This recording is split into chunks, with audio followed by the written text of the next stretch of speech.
Okay, so I'm super excited about this topic. I'm going to show you some of the cool things I've been learning recently. So we know that in the account in Matthew where it says the child will be called Emmanuel, it was just a reference to the prophecy in Isaiah 7:14. And the reason I make this distinction is because of the difference of the language between the Hebrew and the Greek. So I'm going to be showing you the verse in this app. If you don't have it, you should definitely get it. It's an awesome resource. Okay, so here's the verse in Isaiah, and here's the word. It actually starts with that circle. That's the ayin. So that's the ayin, the mem, the nun, the waw, and then it goes down to the next line, the aleph and the lamed. Now, in the Hebrew language, each of those symbols has a sound, but it also has a deeper meaning. So let's break down the word. Okay, so here's a chart that someone else put together. I'm just going to let you pause and look at some of the meanings. Okay, so now I'm going to show you something I worked up on my whiteboard at home. Okay, so here's the word again. You have the ayin, the mem, the nun, the waw, the aleph, and the lamed. Now, another important distinction to make is in the Hebrew language, you can actually understand the word in many different ways.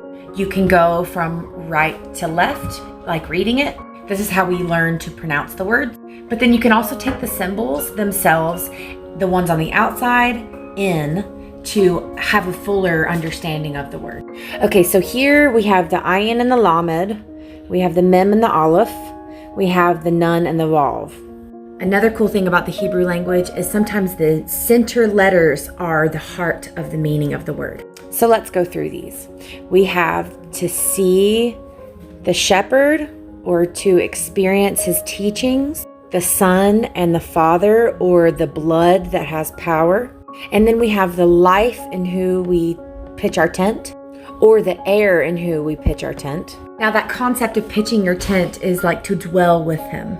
So as you can see, it's already the gospel message. Now it's also important to note that whenever the aleph and the lamed are together, it always denotes the Father's teachings. So here's some of the interpretations that I got from it.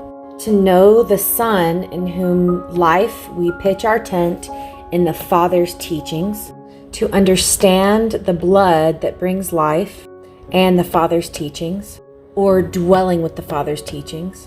To know the mighty air and Father's teachings. To watch the mighty air dwelling with the Father's teachings. To experience the water of life dwelling with the mighty shepherd. And just to name a few. I am sure beyond a shadow of a doubt that there are more beautiful interpretations that you can get just out of that one word. And many will use this word as an affirmation to the Trinity, but really it's just affirming the gospel. And we know the Bible is like a treasure chest. So let's keep digging.